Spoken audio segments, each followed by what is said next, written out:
టాలీవుడ్‌లో గత కొన్ని రోజులుగా ఒక స్కామ్ అనేది బయటికి రావటం టాలీవుడ్‌లో అన్ని వర్గాల్లో కూడా ఒక హాట్ టాపిక్‌గా మారింది. ఏంటి ఆ స్కామ్? అంటే అనేక విభాగాలు టాలీవుడ్‌లో పనిచేస్తూ ఉంటాయి. సినిమా మేకింగ్ మొదలుకొని రిలీజ్ వరకు అనేక క్రాఫ్ట్స్ అనేవి ఇందులో వర్క్ చేస్తూ ఉంటాయి. ప్రతి క్రాఫ్ట్ ఉంటేనే అల్టిమేట్‌గా అనుకున్న ప్రోడక్ట్ అనేది బయటకొస్తుంది. దాన్ని రిలీజ్ చేయడానికి కూడా అనేక క్రాఫ్ట్స్ వర్క్ చేస్తూ ఉంటాయి. డిస్ట్రిబ్యూషన్ వ్యవస్థ, ఎగ్జిబిటర్ వ్యవస్థ. సో, ఇవన్నీ కూడా చాలా కీలకంగా ఉంటూ వస్తాయి. గ్రౌండ్ లెవెల్‌లో సినిమాకు ప్రత్యక్షంగా కంటే కూడా పరోక్షంగా సినిమా రిలీజ్ వరకు కూడా వర్క్ చేసే వర్గాలు చాలా వరకు ఉంటాయి.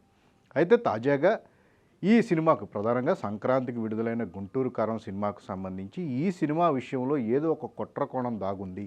ఈ సినిమాకు ఒక నెగెటివ్ టాక్ రావటం వెనక కొన్ని కొంతమంది వ్యక్తులు పనిచేశారు. ఆ ప్రభావం అనేది సినిమా రిజల్ట్‌ని ఎఫెక్ట్ చేయడానికి కూడా కొంతమంది వర్క్ చేసిన సందర్భాలు ఉన్నాయి అనే కోణంలో ఈ చిత్ర టీము ఒక కంప్లెయింట్‌ని అయితే సైబర్ క్రైమ్ వాళ్ళకి ఇవ్వటం జరిగింది. అలాగే ఛాంబర్ తరపు నుంచి కూడా దీని మీద ఒక యాక్షన్ తీసుకుంటే బాగుంటుంది. అంటే ఏమన్నా ఎలాంటివి జరిగితే నిజంగా జరిగితే దీని మీద యాక్షన్ తీసుకోవాల్సిన అవసరం ఉంటుంది కాబట్టి ఛాంబర్ తరపున కూడా బుక్ మై షోకి ఒక లెటర్‌ను కూడా రాయటం జరిగింది. సో, అది దానికి సంబంధించి సైబర్ క్రైమ్ పోలీసులు దానికి సంబంధించిన విచారణ అనేది వాళ్ళ స్థాయిలో వాళ్ళ స్టైల్‌లో కూడా చేస్తూ ఉన్నారు.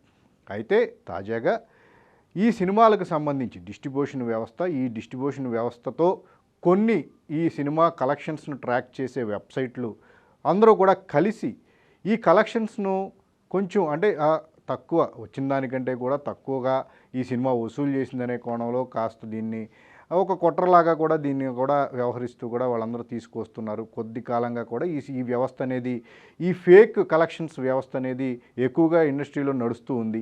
ప్రధానంగా 3, 4 ట్రాకింగ్ వెబ్‌సైట్లు ఉంటాయి. సినిమాలకు సంబంధించి అవి చెప్పినవే ఈ సినిమా రోజుకి ఎంత వసూలు చేసింది, ఎంత బిజినెస్ అయింది, ప్రీ రిలీజ్ బిజినెస్‌కి తగ్గట్టుగా ఇది ఎంత బ్రేక్ ఈవెన్ అవ్వాలి, రోజుకి ఎంత వసూలు చేసింది, ఏ ఏరియా ఎంతవరకు రావాల్సి ఉంది, వీటన్నిటికి కూడా పూర్తి సమాచారాన్ని ఈ ట్రాకింగ్ వెబ్‌సైట్స్ అనేవి మనకు అందిస్తూ ఉంటాయి.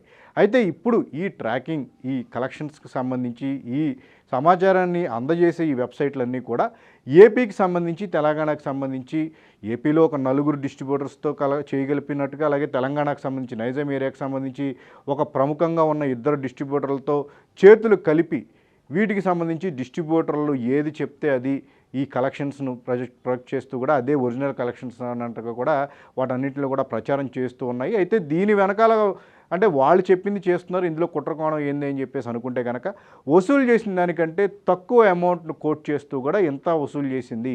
సో, ఓవరాల్గా చూసుకుంటే సినిమాకు సంబంధించి ₹100 వసూలు చేస్తే దాన్ని ₹80, ₹70 కానీ చూపించి ఒక ₹30 లాస్‌గా చూపించడం జరుగుతూ ఉంది.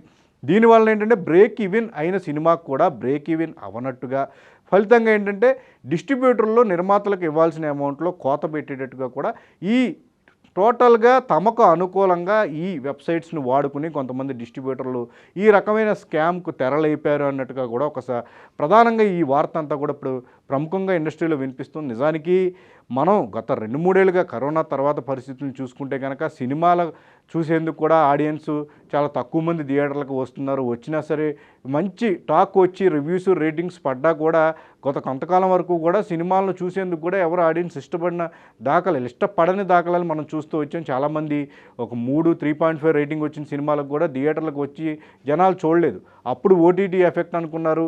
కొంచెం అనుకున్న విధంగా క్రేజ్ సినిమాల మీద బజ్ అనేది క్రియేట్ అవ్వలేదని చెప్పేసి అనుకున్నారు. బట్ బజ్ క్రియేట్ అయిన సినిమాలకు కూడా ఎందుకు ఆడియన్స్ వస్తూ ఉన్నారు, సినిమాలు చూస్తూ ఉన్నారు, నిదానంగా సినిమాలకు అలవాటు పడ్డారు. ఎందుకంటే బెనిఫిట్ షోలు కానీ, స్పెషల్ షోలు కానీ, టికెట్ రేట్లు కానీ ప్రైస్ పెంచినప్పటికీ కూడా ఆడియన్స్ సినిమాలు చూసేందుకు ఇంట్రెస్ట్ చూపిస్తూ వస్తున్న దాఖలాలు ఈ మధ్య కాలంలో ఎక్కువగా పెరిగాయి. సలార్ చూసుకున్నా, గుంటూరు కారం చూసుకున్నా 1AM షోస్ వేశారు, బెనిఫిట్ షోలు వేశారు. టికెట్ రేట్ ఎంత పెట్టినా సరే కొన్ని సినిమా చూడటం జరిగింది. బట్ అయినప్పటికీ కూడా మంచి వసూళ్లు వస్తున్నాయి, హౌస్ఫుల్స్ పడుతున్నాయి. అయినప్పటికీ సినిమాలు బ్రేక్ ఈవెన్ అవ్వడానికి ఎందుకు ఇంత టైం పడుతుంది, నిజంగా అంత వసూలు చేయట్లేదా అని చెప్పేసి ఒక ప్రచారం జరుగుతూ ఉండగానే ఎప్పుడైతే అధికారికంగా మేకర్స్ తమ సినిమాలకు సంబంధించి వసూళ్ళు ఎంత వచ్చాయని చెప్పేసి వాళ్ళు అధికారిక పోస్టర్స్ ద్వారా ప్రకటించినప్పుడు ఒరిజినల్ కలెక్షన్స్ దానికి తేడా ఉంది. సో, దీనివల్ల ఫేక్ కలెక్షన్స్ వ్యవస్థ అనేది పెరిగిపోయింది అని చెప్పి ఒక ప్రచారం జరుగుతుంది. బట్ ఇన్నాళ్ళు కూడా డిస్ట్రిబ్యూటర్లకు అనుకూలంగా మాట్లాడిన చాలామంది కూడా ఇప్పుడు ఈ ఫేక్ వ్యవస్థ ఏదైతే కొంతమంది వెబ్సైట్ ఎవరైతే నిర్వాహకులు ఉంటారో వాళ్ళు డిస్ట్రిబ్యూటర్లతో కలిసి నిర్మాతలకు డిస్ట్రిబ్యూటర్ల నుంచి ఇవ్వాల్సిన అమౌంట్ రాకుండా వాళ్ళతో చేతులు కలిపి తక్కువ అమౌంట్ ఆ సినిమా వసూలు చేసినట్టుగా కూడా వాళ్ళు అదే ప్రచారం చేస్తూ ఉండటం అనేది ఇప్పుడు ప్రముఖంగా వినిపిస్తుంది. అయితే దీని మీద ఒక విచారణ అనేది జరగాల్సి ఉంది. ఇందులో ఎంతవరకు నిజం ఉంది, ఎంతవరకు అబద్ధం ఉందనేది మాత్రం ఖచ్చితంగా లోతైన విచారణ జరిగితే మాత్రం బయటకు వచ్చే అవకాశం లేదు. బట్ 2 రోజులుగా మాత్రం ఎప్పుడైతే సైబర్ క్రైమ్కి సంబంధించి గుంటూరు కారం విషయంలో ఒక కుట్రకోణం దాగి ఉంది. ప్రధానంగా ఈ సినిమాకు బుక్ మై షో పరంగా వచ్చిన ఆ రేటింగ్ అనేది ఫేక్ రేటింగ్ ఇవ్వటం వల్ల 1, 2 రేటింగ్లు ఇవ్వటం వల్ల దారుణంగా సినిమాకు సంబంధించిన రేటింగ్ అనేది 6.6, 6.5 వరకు పడిపోవడం జరిగింది. బట్ నిజానికి సినిమా చూసిన వాళ్ళు మాత్రం ఎందుకు ఇంత నెగిటివిటీ వచ్చిందనే కోణంలో వాళ్ళందరూ మాట్లాడుతూ ఉండటం, దీని మీద విచారణకు సైబర్ క్రైమ్ పోలీసులను టీం ఆదేశించడం జరిగింది. వాళ్ళందరూ కూడా కోరటం జరిగింది. సో ఇదే క్రమంలో ఇప్పుడు ఈ ఫేక్ కలెక్షన్స్కి సంబంధించిన వ్యవహారం అనేది ఇప్పుడు తెర మీదకు రావడం జరిగింది. నిన్న మొన్నటి వరకు చాలామంది 99% మంది సినిమాలు ఆడటం లేదు, భారీ రేట్లకు డిస్ట్రిబ్యూటర్లు కొనుగోలు చేస్తున్నారు, బట్ వాళ్ళు రికవరీ అవ్వలేకపోతున్నారని చెప్పేసి వాళ్ళ మీద జాలి, కరుణ, దయ, అన్నయ్య చూపించడం జరిగింది. ఎప్పుడైతే ఒక్కసారిగా ఈ ఫేక్ మాఫియా అనేది ఒక మాఫియాలాగా క్రియేట్ అయ్యి ఫేక్ కలెక్షన్స్ని, ఎందుకంటే సర్టెన్ కొన్ని రోజుల వరకు కూడా డిస్ట్రిబ్యూటర్ ఆదాయం రికవరీ అయిన తర్వాత ఆ రికవరీ అయిపోయిన తర్వాత పూర్తి స్థాయిలో వచ్చే ఆదాయం ఏది ఉంటుందో దాన్ని నిర్మాతలతో పంచుకోవాల్సి ఉంటుంది.